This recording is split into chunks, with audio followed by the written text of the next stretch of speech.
ಬನ್ನಿ, ನಿಮ್ಮ ಸಮಸ್ಯೆ ಏನಿದೆ, ನಿಮ್ಮ ಅಸಮಾಧಾನ ಹೇಗಿದೆ, ನಿಮ್ಮ ಅಸಮಾಧಾನ ಏನು, ಸರ್ಕಾರದ ವಿರುದ್ಧ ಯಾಕೆ ಮಾತಾಡ್ತಾ ಇದ್ದೀರಿ, ಸರ್ಕಾರಕ್ಕೆ ಡ್ಯಾಮೇಜ್ ತರ್ತಾ ಇದ್ದೀರಿ, ಮುಜುಗರ ಮಾಡಬೇಡಿ ಅಂತೇಳಿ ತಾಕೀತು ಮಾಡುವಂಥ ಸಾಧ್ಯತೆಗಳಿದ್ದಾವೆ. ಮೊನ್ನೆ ಕೂಡ ಸಿದ್ದರಾಮಯ್ಯನವರು ಹೇಳಿ ಕಳಿಸಿದ್ರು, ಯಾರ್ಯಾರು ಅವರು ಬಾಯಿ ಮುಚ್ಚಿ ಮೊದಲು ಡ್ಯಾಮೇಜ್ ಆಗುತ್ತೆ, ಯಾವುದೇ ವಿಚಾರ ಇದ್ದರೂ ಸಿದ್ದರಾಮಯ್ಯನವರು ಇದ್ದಾರೆ, ಡಿ ಕೆ ಶಿವಕುಮಾರ್ ಇದ್ದಾರೆ, ಅವರು ಮುಂದೆ ಮಾತಾಡಿ, ಶಾಸಕರಿಗೆ ಸುರ್ಜೇವಾಲಾ ಎಚ್ಚರಿಕೆಯನ್ನು ಕೊಡಬಹುದು ನಾಳಿನ ಸಭೆಯಲ್ಲಿ. ಹಾಗಾಗಿಯೇ ಪ್ರತ್ಯೇಕವಾಗಿ 40ಕ್ಕಿಂತ ಹೆಚ್ಚು ಶಾಸಕರಿಗೆ ಕರೆ ಮಾಡಿ ಬುಲಾವನ್ನು ಕೊಟ್ಟಿದ್ದಾರೆ. 1-to-1 ಫೇಸ್ ಟು ಫೇಸ್ ಮಾತನಾಡ್ತಾರೆ. BR ಪಾಟೀಲ್ ಜೊತೆಗೆ ಏನು ವಸತಿ ಇಲಾಖೆಯಲ್ಲಿ ಆರೋಪವನ್ನು ಮಾಡಿದ್ರಲ್ವಾ, ಅವರ ವಿಚಾರಕ್ಕೆ ಸಂಬಂಧಪಟ್ಟಂತೆ CM ಮತ್ತು DCM ಸಮಾಧಾನ ಮಾಡಿದರೂ ಕೂಡ ಅವರು ಸಮಾಧಾನ ಕಾಣಿಸ್ತಾ ಇಲ್ಲ. ಹಾಗಾಗಿ ಸುರ್ಜೇವಾಲಾನೇ ಈಗ ಮೊದಲು ಪಾಟೀಲ್ ಅವ್ರ ಜೊತೆಗೆ ಮಾತನಾಡುವ ಸಾಧ್ಯತೆಗಳಿದ್ದಾವೆ. ಅದರ ಜೊತೆಗೆ ರಾಜು ಕಾಗೆ ಅವರು ಕೂಡ ಹೇಳಿದರು, ನಮ್ಮ ಕೆಲಸನೇ ಆಗ್ತಿಲ್ಲ ಸರ್, ನಮಗೆ ಗ್ರ್ಯಾಂಟ್ ಬರ್ತಾ ಇಲ್ಲ, ಅದರ ಜೊತೆಗೆ ಅನುದಾನ ಸಿಗ್ತಾ ಇಲ್ಲ, ನಮಗೆ ಸರ್ಕಾರ ಆಡಳಿತ ಹಳಿ ತಪ್ಪಿದೆ ಅನ್ನುವಂಥ ನೇರ ಆರೋಪವನ್ನು ಮಾಡಿದರು. ಮತ್ತು ಬೇಳೂರು ಗೋಪಾಲಕೃಷ್ಣ, ಅದರ ಜೊತೆಗೆ ಮೊಳಕಾಲ್ಮೂರು ಶಾಸಕ ಒಂದು 7-8 ಜನ ಅಸಮಾಧಾನವನ್ನು ಬಹಿರಂಗವಾಗಿ ಹೊರಹಾಕಿದರು.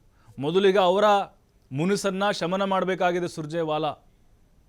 CM ಮತ್ತು DCM ಮಾತಿಗೂ ಕೂಡ ಇಲ್ಲಿ ಅವರು ಮಣೆಯನ್ನು ಹಾಕಿಲ್ಲ.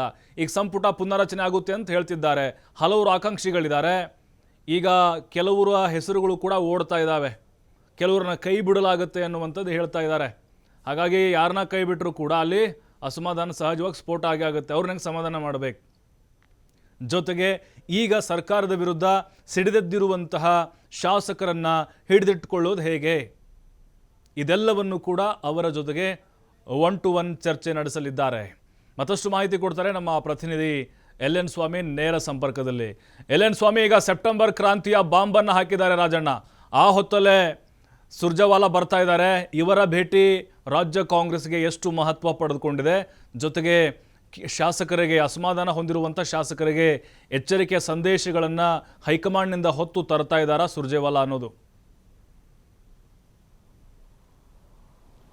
ಖಂಡಿತ ಪ್ರಭು, ಈಗಾಗಲೇ ರಾಜ್ಯ ಕಾಂಗ್ರೆಸ್ ವಲಯದಲ್ಲಿ ಸಾಕಷ್ಟು ಅಸಮಾಧಾನ, ಭಿನ್ನಾಭಿಪ್ರಾಯ ಹೆಚ್ಚಾಗ್ತಾ ಇದೆ. ಹಾಗಾಗಿ ಎಲ್ಲದಕ್ಕೂ ಬ್ರೇಕ್ ಹಾಕಬೇಕು, ಅಸಮಾಧಾನಕ್ಕೆ ಕಾರಣ ಏನು ಎಂಬ ವರದಿಯನ್ನು ಹೈಕಮಾಂಡ್ ನಾಯಕರಿಗೆ, ಅಂದರೆ AICC ಅಧ್ಯಕ್ಷರಾದ ಮಲ್ಲಿಕಾರ್ಜುನ್ ಖರ್ಗೆ ಸೇರಿದಂತೆ ರಾಹುಲ್ ಗಾಂಧಿ ಅವರಿಗೆ ತಲುಪಿಸೋದಕ್ಕೆ ಈಗ ರಾಜ್ಯ ಉಸ್ತುವಾರಿ, ಕಾಂಗ್ರೆಸ್ ಉಸ್ತುವಾರಿ ಆಗಿರುವಂತಹ ಸುರ್ಜೇವಾಲಾ ಅವರು ರಾಜ್ಯಕ್ಕೆ ಆಗಮಿಸ್ತಾ ಇದ್ದಾರೆ. ಪ್ರಮುಖವಾಗಿ ಈಗಾಗಲೇ ಸ್ವಪಕ್ಷದ ಶಾಸಕರೇ, ಅಂದರೆ ಸ್ವಪಕ್ಷದ ಹಿರಿಯ ಶಾಸಕರೇ ಸರ್ಕಾರದ ವಿರುದ್ಧ ಹಾಗೂ ಸಚಿವರ ಕಾರ್ಯವೈಖರಿ ವಿರುದ್ಧ ಆರೋಪಗಳನ್ನು ಮಾಡಿರೋದು, ಅಸಮಾಧಾನ ಹೊರಹಾಕಿರೋದಕ್ಕೆ ಈಗ ಕಾಂಗ್ರೆಸ್ ಸಾಕಷ್ಟು ಒಂದು ಮುಜುಗರಕ್ಕೊಳಕಾಗ್ತಾ ಇರೋಂಥದ್ದು, ಪಕ್ಷಕ್ಕೆ ಸಾಕಷ್ಟು ಡ್ಯಾಮೇಜ್ ಆಗಿದೆ. ಹಾಗಾಗಿ ಎಲ್ಲವಕ್ಕೂ ಬ್ರೇಕ್ ಹಾಕಬೇಕು, ಎಲ್ಲವನ್ನು ಸಮಾಧಾನ ಪಡಿಸಬೇಕು ಎಂಬ ವಿಚಾರಕ್ಕೆ ಸಂಬಂಧಪಟ್ಟಂತೆ ಇವತ್ತು ಸಂಜೆ ಸುರ್ಜೇವಾಲಾ ಅವರು ರಾಜ್ಯಕ್ಕೆ ಆಗಮಿಸ್ತಾ ಇದ್ದಾರೆ. ನಾಳೆ ಸುಮಾರು 40 ಶಾಸಕರ ಜೊತೆ ಒಂದು 1-to-1 ಮೀಟಿಂಗ್ ಮಾಡುವ ಸಾಧ್ಯತೆಗಳು ಕೂಡ ಇದೆ. ಯಾಕೆಂದರೆ ಈಗಾಗಲೇ BR ಪಾಟೀಲ್ ಅವರು ಮಾಡಿದಂಥ ಆರೋಪ, ವಸತಿ ಇಲಾಖೆಗೆ ಸಂಬಂಧಪಟ್ಟಂತೆ ಮಾಡಿದಂಥ ಆರೋಪ ಸದ್ಯ ರಾಜ್ಯ ರಾಜಕೀಯ ವಲಯದಲ್ಲಿ ಸಾಕಷ್ಟು ಚರ್ಚೆ ಆಗ್ತಾ ಇದೆ. ಜೊತೆಗೆ ಹೈಕಮಾಂಡ್ ನಾಯಕರು ಇದಕ್ಕೆ ಸ್ಪಷ್ಟನೆಯನ್ನು ಕೊಡುವಂತೆ ಈಗಾಗಲೇ CM ಹಾಗೂ DCMಗೆ ಸೂಚನೆ ಕೊಟ್ಟಿದ್ರು. ಕಳೆದ ವಾರ CM ದೆಹಲಿಗೆ ಹೋದಂಥ ಸಂದರ್ಭದಲ್ಲಿ ಅಲ್ಲಿ ಹೈಕಮಾಂಡ್ ನಾಯಕರ ಒಂದು ಭೇಟಿಯಾದಂಥ ಸಂದರ್ಭದಲ್ಲಿ ಈ ವಿಚಾರಕ್ಕೆ ಸಂಬಂಧಪಟ್ಟಂತೆ ಸಂಪೂರ್ಣ ಮಾಹಿತಿಯನ್ನು ಪಡೆದುಕೊಳ್ತೇನೆ, ಆನಂತರ ತಮಗೂ ತಿಳಿಸ್ತೀನಿ, ಅಂದರೆ ಅಸಮಾಧಾನಕ್ಕೆ ಸಂಬಂಧಪಟ್ಟಂತೆ, ಆರೋಪಕ್ಕೆ ಸಂಬಂಧಪಟ್ಟಂತೆ ಎಲ್ಲದಕ್ಕೂ ಶಮನ ಮಾಡ್ತೀನಿ ಅಂತ ಹೇಳಿದರು. ದೆಹಲಿಯಿಂದ ವಾಪಸ್ಸಾದ ಬಳಿಕ BR ಪಾಟೀಲ್ ಅವರನ್ನು ನಿವಾಸಕ್ಕೆ ಕರೆಸಿದ್ರು, ಆನಂತರ ರಾಜು ಕಾಗೆ ಅವರನ್ನ ಕರೆಸಿದ್ರು. ಅಸಮಾಧಾನಕ್ಕೆ ಕಾರಣ ಏನು, ಆರೋಪ ಮಾಡ್ತಿರೋದಕ್ಕೆ ಕಾರಣ ಏನು ಎಂಬ ಪ್ರಶ್ನೆಗೆ ಸಂಬಂಧಪಟ್ಟಂತೆ ಸಂಪೂರ್ಣ ಮಾಹಿತಿಯನ್ನು ಪಡೆದಿದ್ರು. ಹಾಗಾಗಿ ಎಲ್ಲದಕ್ಕೂ, ಅಂದರೆ ಈಗಾಗಲೇ ಒಂದು ಕಡೆ ಸ್ವಪಕ್ಷದ ಶಾಸಕರೇ ಸರ್ಕಾರದ ವಿರುದ್ಧ ಹಾಗೂ ಪಕ್ಷದ ವಿರುದ್ಧ ಹೇಳಿಕೆ ಕೊಡ್ತಾ ಇರೋದು ಪಕ್ಷಕ್ಕೆ ಮುಜುಗರ ತರ್ತಾ ಇದೆ.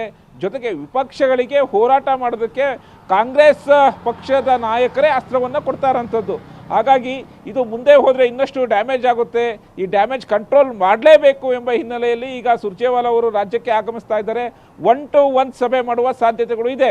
ಅಂದರೆ ಸರ್ಕಾರದ ಏನು ಸಚಿವರ ಕಾರ್ಯವೈಖರಿ ಬಗ್ಗೆ ರಾಜ್ಯಕ್ಕಾಗಿ ಅಸಮಾಧಾನ ಹಾಕಿದ್ರು. ಜೊತೆಗೆ ಇನ್ನಷ್ಟು ಶಾಸಕರು ಕೂಡ ಪರೋಕ್ಷವಾಗಿ ತಮ್ಮ ಆಪ್ತರಲ್ಲಿ ಹೇಳ್ಕೊಳ್ತಾ ಇದ್ರು. ಅಂದರೆ ಸಚಿವರು ಯಾರು ಕೈಗೆ ಸಿಗ್ತಾ ಇಲ್ಲ, ನಮ್ಮ ಅಭಿವೃದ್ಧಿ ಯೋಜನೆಗಳಿಗೆ ಸಂಬಂಧಪಟ್ಟಂತೆ ಮಾತನಾಡೋದಕ್ಕೆ ಯಾರೂ ಸಿಗ್ತಾ ಇಲ್ಲ, ನಾವು ದೂರದ ನಮ್ಮ ಕ್ಷೇತ್ರಗಳಿಂದ ಬರ್ತೀವಿ, ಅಲ್ಲಿ ಬಂದಂಥ ಸಂದರ್ಭದಲ್ಲೂ ಇಲ್ಲಿ ಯಾರೂ ನಮಗೆ ಕೈಗೆ ಸಿಗೋದಿಲ್ಲ, ನಮ್ಮ ಪ್ರಶ್ನೆಗಳಿಗೆ ನಮ್ಮ ಸಮಸ್ಯೆಗಳಿಗೆ ಪರಿಹಾರ ಕಂಡುಕೊಳ್ಳೋದು ಹೇಗೆ ಎಂಬ ಅಸಮಾಧಾನವನ್ನು ಹೊರಹಾಕ್ತಾ ಇರೋದು. ಇದು ಪಕ್ಷದ ಹೈಕಮಾಂಡ್ ನಾಯಕರಿಗೂ ಕೂಡ ತಲುಪಿರುವಂಥದ್ದು. ಹಾಗಾಗಿ ಇದೇ ಮುಂದುವರೆದ್ರೆ ಪಕ್ಷಕ್ಕೂ ಡ್ಯಾಮೇಜ್ ಆಗುತ್ತೆ. ಜೊತೆಗೆ ಅಸಮಾಧಾನಗಳು ಇನ್ನಷ್ಟು ಹೆಚ್ಚಾದಂಥ ಸಂದರ್ಭದಲ್ಲಿ, ಇನ್ನಷ್ಟು ಆರೋಪಗಳು ಮಾಡ್ತಾ ಇದ್ದ ಸಂದರ್ಭದಲ್ಲಿ ವಿಪಕ್ಷಗಳಿಗೆ ಹೋರಾಟಕ್ಕೆ ನಾವೇ ದಾರಿ ಮಾಡಿಕೊಟ್ಟಾಗುತ್ತೆ. ಎಲ್ಲವನ್ನು ತಿಳಿಗೊಳಿಸಬೇಕು, ಎಲ್ಲವನ್ನು ಶಮನ ಮಾಡಬೇಕು ಅನ್ನೋ ಹಿನ್ನೆಲೆ ಈಗ ಕಾಂಗ್ರೆಸ್ ಹೈಕಮಾಂಡ್ ಎಂಟ್ರಿ ಆಗ್ತಾ ಇರೋಂಥದ್ದು. ಆದರೆ ಈಗಾಗಲೇ ರಾಜು ಕಾಗೆ ಅವರು ಕೂಡ ಸಚಿವರ ಕಾರ್ಯವೈಖರಿ ಬಗ್ಗೆ ಅಸಮಾಧಾನ ಹೊರಹಾಕಿರೋದು. ನಮ್ಮ ಕ್ಷೇತ್ರದ ಅನುದಾನ ವಿಚಾರಕ್ಕೆ ಸಂಬಂಧಪಟ್ಟಂತೆ ಈಗಾಗಲೇ ಸಾಕಷ್ಟು ಶಾಸಕರು ಆ ಪಕ್ಷದ ಬಗ್ಗೆ ಈಗಾಗಲೇ ಅನುದಾನ ಆಗ್ತಾ ಇಲ್ಲ ನಮ್ಮ ಕ್ಷೇತ್ರ. ಸ್ವಾಮಿ, ಈಗ KN ರಾಜಣ್ಣ ಅವರು ಸೆಪ್ಟೆಂಬರ್ ಕ್ರಾಂತಿ ಬಾಂಬ್ ಹಾಕಿದ್ರಲ್ವಾ, ಈಗ ಅದು ಕೂಡ ಸಾಕಷ್ಟು ಮುಜುಗರ ತರ್ತಾ ಇದೆ. KPCC ಅಧ್ಯಕ್ಷರ ಬದಲಾವಣೆ ಜಾರಕಿಹೊಳಿ ಆಗ್ಬೋದು ಅನ್ನುವಂಥ ಮಾತು, ಜೊತೆಗೆ ಮುಖ್ಯಮಂತ್ರಿಗಳ ಬದಲಾವಣೆ ಆಗುತ್ತೆ ಅನ್ನುವಂಥ ಚರ್ಚೆ ವಿಪಕ್ಷಗಳಿಗೆ ಒಂದು ರೀತಿ ಅಸ್ತ್ರವಾಗಿ ಕಾಡ್ತಾರೆ. ಅವರು ಕೂಡ ಚರ್ಚೆ ಮಾಡೋ ಥರ ಆಗಿದೆ. ಹಾಗಾಗಿ ಈಗ ರಾಜಣ್ಣ ಅವ್ರಿಗೆ ಎಸ್ಪೆಷಲಿಗೆ ಕ್ಲಾಸ್ ತೆಗೆದುಕೊಳ್ಬೋದಾ ಹೇಗೆ ಅನ್ನೋದು? ಹಾಗಾದ್ರೆ ಖಂಡಿತ ಪ್ರಭು, ಈಗಾಗಲೇ ಸಚಿವ KN ರಾಜಣ್ಣನವರು ಹಲವು ದಿನಗಳಿಂದ ಸೈಲೆಂಟ್ ಆಗಿದ್ರು. ಆದರೆ ಕೆಲ ದಿನಗಳ ಹಿಂದೆ ಹೇಳಿಕೊಟ್ಟಂಥ ಒಂದು ಹೇಳಿಕೆ, ಅಂದರೆ ರಾಜ್ಯ ಕಾಂಗ್ರೆಸ್ ವಲಯದಲ್ಲಿ ಆಗಸ್ಟ್ ಸೆಪ್ಟೆಂಬರ್ ಕ್ರಾಂತಿ ಎಂಬ ಹೇಳಿಕೆ ರಾಜ್ಯ ಕಾಂಗ್ರೆಸ್ ವಲಯದಲ್ಲಿ ಸಾಕಷ್ಟು ಸದ್ದು ಮಾಡ್ತಾ ಇದೆ. ಜೊತೆಗೆ ಕಾವೇರಿದೆ. ಹಾಗಾಗಿ ಅವರ ಹೇಳಿದಂಥ ಒಂದು ಕ್ರಾಂತಿ ಯಾವ ವಿಚಾರಕ್ಕೆ ಆಗುತ್ತೆ ಅನ್ನೋದು ಕೂಡ ಇನ್ನೂ ಸ್ಪಷ್ಟನೆ ಸಿಕ್ಕಿಲ್ಲ. ಸಾಕಷ್ಟು ಕುತೂಹಲ ಇದೆ. ಒಂದು 3 ವಿಚಾರಗಳು ಕ್ರಾಂತಿ ಆಗಬಹುದಾದ ಸಾಧ್ಯತೆ ಇದೆ. ಆದರೆ ಒಂದು ವಿಚಾರಕ್ಕೆ ಈಗಾಗಲೇ ಹೈಕಮಾಂಡ್ ನಾಯಕರೇ ಬ್ರೇಕ್ ಹಾಕಿದ್ದಾರೆ. ಅಂದರೆ ಪವರ್ ಶೇರಿಂಗ್ ವಿಚಾರಕ್ಕೆ ಸಂಬಂಧಪಟ್ಟಂತೆ CM ಬದಲಾವಣೆ ಆಗುತ್ತೆ, ಅಕ್ಟೋಬರ್ ನವೆಂಬರ್ ಸಮಯದಲ್ಲಿ ಬದಲಾವಣೆ ಆಗುತ್ತೆ ಅಂತ ಹೇಳಲಾಗ್ತಾ ಇತ್ತು. ಆದರೆ ಸಾಕಷ್ಟು ಚರ್ಚೆ ಶುರುವಾದಾಗಲೇ ಹೈಕಮಾಂಡ್ ನಾಯಕರು ಇದಕ್ಕೆ ಬ್ರೇಕ್ ಹಾಕಿರುವಂಥದ್ದು. ಸದ್ಯ ಬದಲಾವಣೆ ಪರಿಸ್ಥಿತಿ ಬಂದ ಸಂದರ್ಭದಲ್ಲಿ ಹೈಕಮಾಂಡ್ ಎಲ್ಲವನ್ನು ಗಮನಿಸುತ್ತೆ. ಹಾಗಾಗಿ CM ಬದಲಾವಣೆ ಚರ್ಚೆ ಮಾಡೋದು ಅನವಶ್ಯಕ ಎಂಬ ವಿಚಾರವನ್ನು ಹೇಳಿ ಕಟ್ಟುನಿಟ್ಟಿನ ಒಂದು ಸಂದೇಶವನ್ನು ರಾಜ್ಯ ನಾಯಕರಿಗೆ ತಲುಪಿಸಿದ್ರು.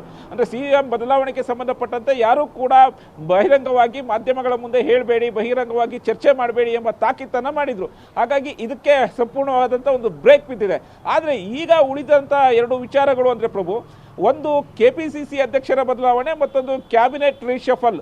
ಅಂದರೆ ಈಗಾಗಲೇ 2 ವರ್ಷ ತುಂಬಿದೆ. ಹಾಗಾಗಿ ಕ್ಯಾಬಿನೆಟ್ಗೆ ಇನ್ನಷ್ಟು ಶಾಸಕರು ರೇಸ್ನಲ್ಲಿದ್ದಾರೆ, ಹಿರಿಯ ಶಾಸಕರು ಇದ್ದಾರೆ. 4-5 ಬಾರಿ ಗೆದ್ದವರು ಕೂಡ ನಾನು ಕ್ಯಾಬಿನೆಟ್ ಸೇರಬೇಕು ಎಂಬ ಈಗಾಗಲೇ ಕಸರತ್ತನ್ನು ದೆಹಲಿ ಹೈಕಮಾಂಡ್ ಮಟ್ಟದಲ್ಲೂ ಈಗಾಗಲೇ 2-3 ಬಾರಿ ಮಾಡ್ತಾ ಇದ್ದಾರೆ. ಹಾಗಾಗಿ ಸಂಪುಟ ವಿಸ್ತರಣೆಗೆ ಸಂಬಂಧಪಟ್ಟಂತೆ ಈಗ ಯಾರ್ಯಾರು ಸಚಿವರು ಅಸಮರ್ಥರಿದ್ದಾರೆ, ರಿಪೋರ್ಟ್ ಅಭಿವೃದ್ಧಿ ಅಂದರೆ ತಮ್ಮ ಕಾರ್ಯವೈಖರಿ ಸರಿಯಾಗಿ ಮಾಡ್ತಾ ಇಲ್ಲ, ಎಲ್ಲವನ್ನ ವರದಿ ಪಡೆದ ಬಳಿಕ ಕ್ಯಾಬಿನೆಟ್ ರೀಶಫಲ್ ಮಾಡುವ ಸಾಧ್ಯತೆಗಳು ಕೂಡ ಇದೆ. ಈ ಬಗ್ಗೆ CM ಹಾಗೂ DCM ಬಳಿ ಸುರ್ಜೇವಾಲಾ ಚರ್ಚೆ ಮಾಡುವ ಸಾಧ್ಯತೆಗಳು ಇದೆ. ಇದನ್ನು ಹೊರತುಪಡಿಸದೆ KPCC ಅಧ್ಯಕ್ಷ ಸ್ಥಾನ ಬದಲಾವಣೆ ಆಗುತ್ತೆ ಅನ್ನೋ ಚರ್ಚೆ ಮತ್ತೆ ಮುನ್ನೆಲೆಗೆ ಬಂದಿರುವಂಥದ್ದು. ಅಂದರೆ ಒಂದು ಕಡೆ ಈಗಾಗಲೇ KPCC ಅಧ್ಯಕ್ಷರಾಗಿರುವಂಥ DCM DK ಶಿವಕುಮಾರ್ ಅವ್ರಿಗೆ ಸಚಿವ ಸ್ಥಾನವೂ ಇದೆ, KPCC ಅಧ್ಯಕ್ಷ ಪಟ್ಟವೂ ಇದೆ. ಹಾಗಾಗಿ ಅವ್ರನ್ನ ಬದಲಾವಣೆ ಮಾಡಬೇಕು ಅನ್ನೋ ಕೂಗು ಕಾಂಗ್ರೆಸ್ ವಲಯದಲ್ಲೇ ಕೇಳಿಬರ್ತಾ ಇದೆ. ಸಾಕಷ್ಟು ಜನ ರೇಸ್ನಲ್ಲಿ ಪ್ರಭಾವಿ ನಾಯಕರು ಇದ್ದಾರೆ. ಕೆಲವೊಂದು ಕಂಡೀಷನ್ಗಳನ್ನು ಪರೋಕ್ಷವಾಗಿ ಹೈಕಮಾಂಡ್ ಮುಂದೆ ಇಟ್ಟಿರುವಂಥದ್ದು. ಒಂದು, ಈಗಾಗಲೇ ಸಚಿವ ರಾಜಣ್ಣನವರು ನಾನು KPCC ಅಧ್ಯಕ್ಷನಾಗಕ್ಕೆ ರೆಡಿ ಇದ್ದೀನಿ, ನನ್ನ ಸಚಿವ ಸ್ಥಾನವನ್ನು ಬಿಟ್ಟು ನಾನು ಜವಾಬ್ದಾರಿಯನ್ನು ಹೊರೋದಕ್ಕೆ ತಯಾರಿದ್ದೇನೆ, ನಾನು ಜವಾಬ್ದಾರಿಯನ್ನು ಯಶಸ್ವಿಯಾಗಿ ನಿರ್ವಹಿಸ್ತೇನೆ, ಅದು ಹೈಕಮಾಂಡ್ ನಾಯಕರು ಹೇಳಿದರೆ ಮಾತ್ರ ಎಂಬ ವಿಚಾರವನ್ನು ಈಗಾಗಲೇ ನೇರವಾಗಿ ಹೊರಹಾಕಿರುವಂಥದ್ದು. ಇದನ್ನು ಹೊರತುಪಡಿಸದೆ ಸಚಿವ ಸತೀಶ್ ಜಾರಕಿಹೊಳಿ ಹೆಸರು ಕೂಡ ಅವಾಗ ಕೇಳಿಬರ್ತಾ ಇರೋಂಥದ್ದು. ಅದನ್ನು ಹೊರತುಪಡಿಸದೆ ಈಶ್ವರ್ ಖಂಡ್ರೆ ಸೇರಿದಂತೆ MB ಪಾಟೀಲ್ ಅವರು ಕೂಡ ಹೆಸರು ಚರ್ಚೆ ಆಗ್ತಾ ಇರೋಂಥದ್ದು. ಆದರೆ ಸಚಿವ ಸ್ಥಾನದ ಜೊತೆಗೆ KPCC ಅಧ್ಯಕ್ಷ ಸ್ಥಾನವು ಕೊಟ್ಟರೆ ನಾನು ನಿಭಾಯಿಸ್ತೀನಿ ಎಂಬ ಹೇಳಿಕೆಯನ್ನು ತಮ್ಮ ಆಪ್ತರಲ್ಲಿ ಹಾಗೂ ಹೈಕಮಾಂಡ್ಗೆ ಪರೋಕ್ಷವಾಗಿ ಸಂದೇಶ ರವಾನಿಸಿರುತ್ತಾರೆ. ಹಾಗಾಗಿ ಯಾರಿಗೆ ಈ KPCC ಪಟ್ಟ ಕಟ್ಟಬೇಕು ಅನ್ನೋದು ಸಾಕಷ್ಟು ಇನ್ನೂ ಆ ಚರ್ಚೆ ನಡೀತಾ ಇದೆ.